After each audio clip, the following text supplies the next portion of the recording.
Welcome to my channel. तो बच्चों, इसके पुराने वाले वीडियो में हमने मैटर इन सराउंडिंग का चैप्टर मतलब मैटर इन सराउंडिंग हमने 2 दिन से स्टार्ट किया है। उसके पहले वाले मैंने काफी टॉपिक क्लियर कर दिए थे आपके, और पुराने वाले वीडियो में मैंने आपको बताया था एक्सपेरिमेंट, अगर आपको याद होगा कि मैंने यहाँ पे एक डायग्राम बनाया हुआ था जिसमें मैंने आपको बताया था कि अगर आप एक बिकर में नमक डालते हैं तो वो घुल जाता है, जिससे हमें ये पता चला था कि जो पदार्थ होते हैं उनके जो कण होते हैं, जो पदार्थ होते हैं उनके जो कण होते हैं वो आपस में मिल जाते हैं और समावेशित हो जाते हैं, है ना।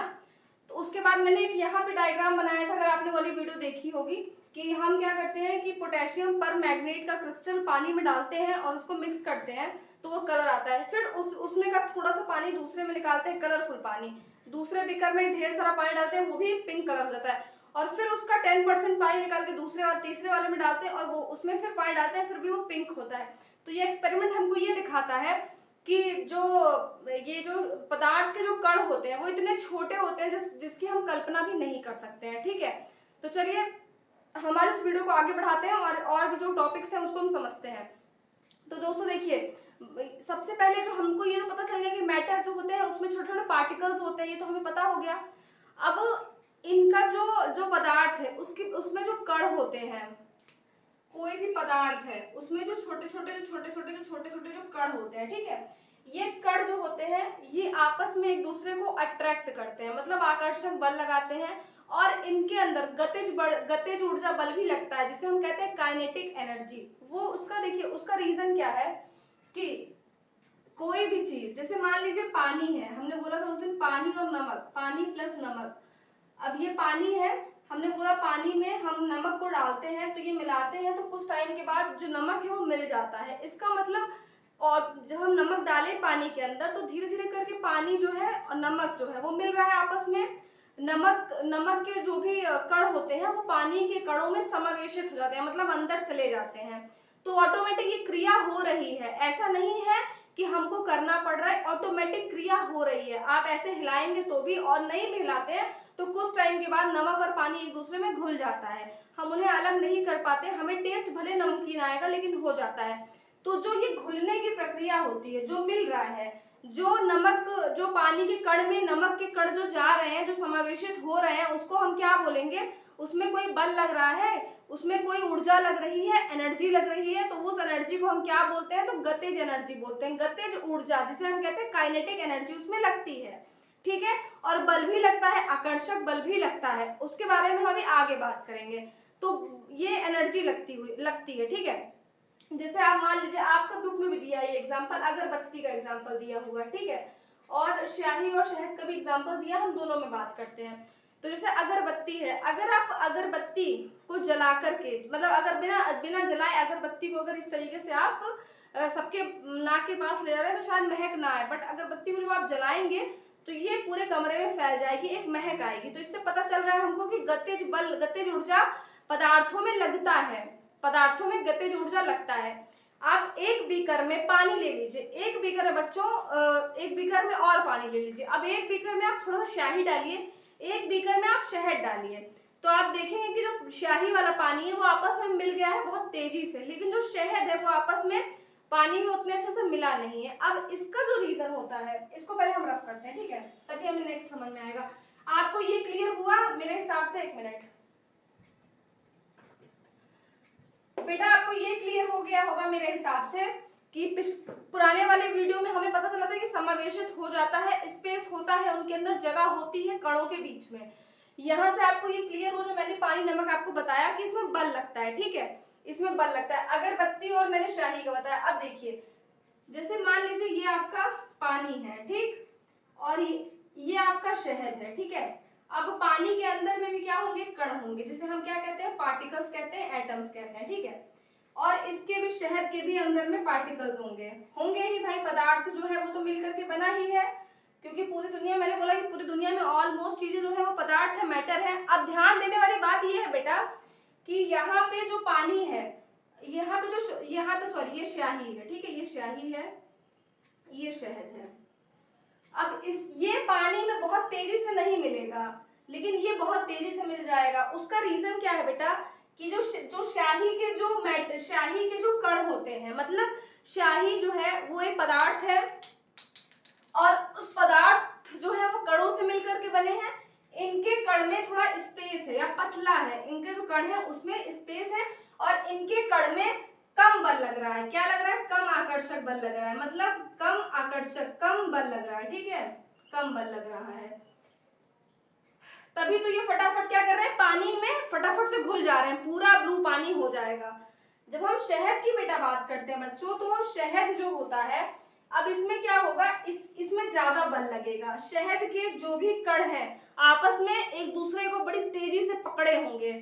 देखते हैं हाथ में ऐसे लेते हैं ना, बहुत जल्दी वो फैलता नहीं है, ऐसे करके एक ही जगह पे रुका रहता है। शहद आप लेते हैं तो इसका मतलब उनके अंदर बहुत ज्यादा अट्रैक्शन पावर, मतलब अट्रैक्टिव बल लग रहा है उनके अंदर, वो एक दूसरे के कणों को तेजी से पकड़े हुए हैं। किसकी अपेक्षा? तो शाही की अपेक्षा पकड़े हुए हैं, ठीक है, इसकी अपेक्षा पकड़े हुए हैं। तो हमको यहाँ से दो चीज समझ में आ गई। पहली आपकी अगरबत्ती से कि जो गतिज ऊर्जा होती है वो कमरे में फैलती है, जला जैसे ही वो फैलने लगा, है ना। अब पदार्थ के कण जो है वो गतिशील होते हैं, हमने जाना, इसमें काइनेटिक एनर्जी, गतिज ऊर्जा लगती है, ये भी हम जान चुके हैं, ठीक है। अब देखिए अब उन सबसे पहले हम एक बात पे ध्यान देते हैं। आपकी किताब बुक में बार बार एक वर्ड होगा डिस्पिटेशन, विसरण। तो विसरण की प्रक्रिया किससे होती है? जो मैंने आपको नमक पानी बताया था कि जो नमक का जो कण होता है, ठीक है, नमक का जो कण होता है जब पानी के कण में मिलता है, किसमें मिलता है? पानी के कण में, मतलब दो, अब ये पानी क्या है? तो ये भी भाई पदार्थ है, पदार्थी है ना, और ये क्या है? तो ये भी पदार्थ है ना बेटा। तो नमक और पानी दोनों क्या है? पदार्थ है, ठीक। अब इनका जो कण है, मतलब इनके जो पार्टिकल्स जब आपस में बेटा मिलते हैं, तो इसी प्रक्रिया को हम क्या बोलते हैं? इसी प्रक्रिया को हम बोलते हैं विसरण, विसरण बोलते हैं। क्या बोलते हैं? विसरण, क्योंकि ये स्वतः ही मिलते हैं। काइनेटिक जो इसमें एनर्जी लगती है, जो गतिज ऊर्जा लगती है, धीरे धीरे काम करती है और ये मिल जाते हैं, उसी मिलने वाली प्रक्रिया को हम विसरण बोलते हैं, जिसे इंग्लिश में हम बोलते हैं डिस्पिटेशन। क्या बोलते हैं? डिस्पिटेशन। तो ये आपको समझ में आ गया होगा, ठीक है। चलिए अब देखिए, अब हमें ये पता चल गया कि भाई जो भी दुनिया में पदार्थ हैं, सारे पदार्थ जो है वो कणों से मिलकर के बने हैं। उसके बाद हम ये भी जान चुके हैं पुराने वीडियो में भी, जो हमने देखा कि अपने आप नमक पानी मिलता है, जो अपने आप जो मिलने की प्रक्रिया है उसे हम कहते हैं काइनेटिक एनर्जी उनके अंदर है, लग रही है, गतिज ऊर्जा। मिलने वाली जो प्रक्रिया है उसे हम कहते हैं विसरण, जिसे हम कहते हैं डिसिपिटेशन। ये भी हमने हम जान लिए, ठीक है। अब देखिए, जो ये मिलने वाली प्रक्रिया है, फिर से देखिए, पानी मान लीजिए अब हम ले लिए पानी का कण, ठीक है, पानी का कण प्लस चीनी का कण हमने ले लिया। इस बार किसका ले लिया? चीनी का कण ले लिया। अब देखिए, अब इन दोनों के कणों को मिलाइए, ठीक है, इन दोनों के कणों को आपको मिलाना है। अब देखिए, एक बीकर में आप गर्म पानी ले लीजिए और एक बीकर में क्या ले लीजिए? ठंडा पानी ले लीजिए। ठंडे पानी में भी 1 चम्मच चीनी डालिए और गर्म पानी में भी 1 चम्मच चीनी आप डालिए। उसके बाद आपको कुछ देर के बाद दिखेगा कि जो ठंडे पानी की जो चीनी है ना, वो अभी नीचे ही बैठी हुई है, उसको टाइम लग रहा है मिलने में। गर्म पानी में जो चीनी गई है वो बहुत तेजी से मिल चुकी है। तो इससे क्या पता चला? मैंने आपको ये बताया इसके पहले कि जब भी पदार्थ के जो कण हैं आपस में जब वो मिलते हैं तो उसको हम क्या बोलते हैं? डिस्पिटेशन, विसरण की प्रक्रिया। उसके बाद जो मिलने का जो प्रोसेस है, जो प्रक्रिया है, उस प्रक्रिया को हम क्या बोलते हैं?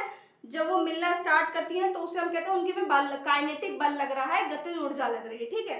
अब यहाँ पे एक चीज और ऐड कर लीजिएगा कि जो गर्म पानी में जो चीनी है वो बहुत तेजी से मिली, ठंडे पानी में चीनी देर से मिलेगी गर्म पानी की अपेक्षा। तो इसका मतलब जो गतिज ऊर्जा लग रही है, जब टेम्परेचर ज्यादा होता है, जब टेम्परेचर ज्यादा होगा, जब हम तापमान बढ़ा देंगे, वो गतिज ऊर्जा बहुत तेजी से काम करेगी, बहुत ज्यादा तेज से काम करती है, ठीक है। समझ में आया आप लोगों को? देखिए, एक मिनट, ये बीकर है और एक बीकर ये है, ठीक है। इसमें क्या है? तो इसमें आपका कोल्ड वाटर है, ठीक है। इसमें क्या है? इसमें आपका वार्म वाटर है। क्या है? वार्म वाटर है बेटा, दिख रहा होगा आप लोगों को, वार्म वाटर है, ठीक। इसमें यहाँ तक पानी है, पूरा यहाँ तक पानी है। इसमें हमने यहाँ पे शुगर डाली, शुगर ऐड करी है, मतलब चीनी।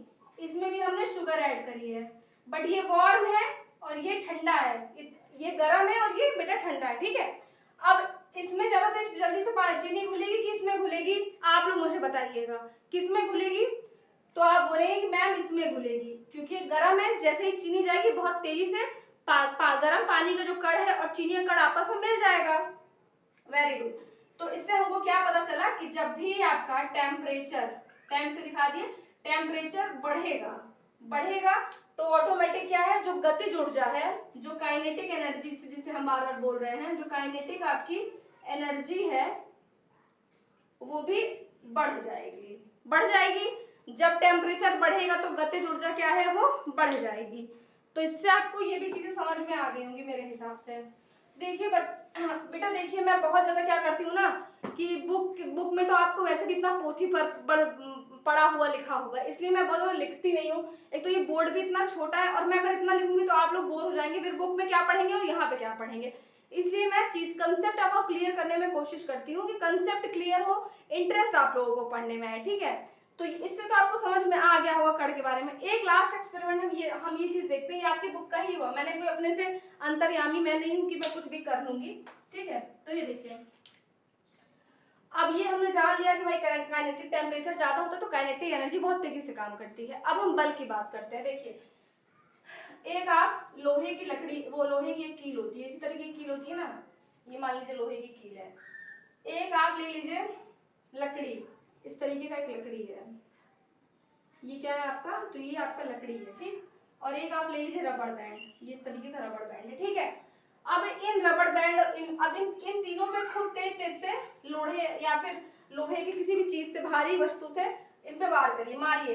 पहले जब आप इस पे मारते हैं बहुत तेज तेज से मारेंगे, बहुत तेज तेज, पहली बात ये अलग नहीं होगा, बिल्कुल अलग नहीं होगा, मतलब अलग होना मतलब ये फैलेगा नहीं, बहुत तेज तेज मारेंगे, पहले ये छटकेगा, इसको मारेंगे तो ये दूर होगा, मारेंगे दूर होगा, ऐसा होता है ना।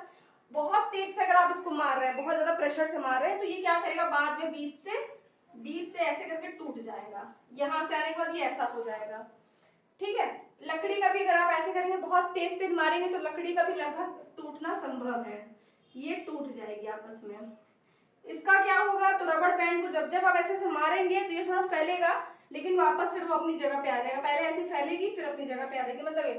तो इससे हमको क्या पता चला, जो लोहा है, जो ठोस है हमारे पास, जो बहुत ज्यादा कीला है, जो लोहा है, तो मतलब जो लोहे के जो कण होते हैं वो आपस में बहुत तेजी से एक दूसरे को पकड़े रहते हैं, बहुत तेजी से एक दूसरे को पकड़े रहते हैं, जिन्हें दूर करना बहुत मुश्किल होता है। इसके लिए हम इनको तापमान देते हैं, तभी ये गर्म होगा तो उड़े, मतलब वो होगा। लेकिन अगर हम इन पे डायरेक्ट मार रहे हैं तो ये अलग हो जा रहे हैं, मतलब ये टूट जा रहे हैं। इसका मतलब ये बहुत तेजी से इनके जो कण है वो आपस में मिले हुए हैं। ये आपको समझ में आ गया। बहरहाल इस टॉपिक को हमने यहाँ पे मैंने आपको बताने की कोशिश ये की है कि मतलब अलग हो जाते हैं, बहुत तेजी से पकड़े हैं, इसलिए वो टूटना ज्यादा टूट जाते हैं, मतलब अलग वो होने की जगह।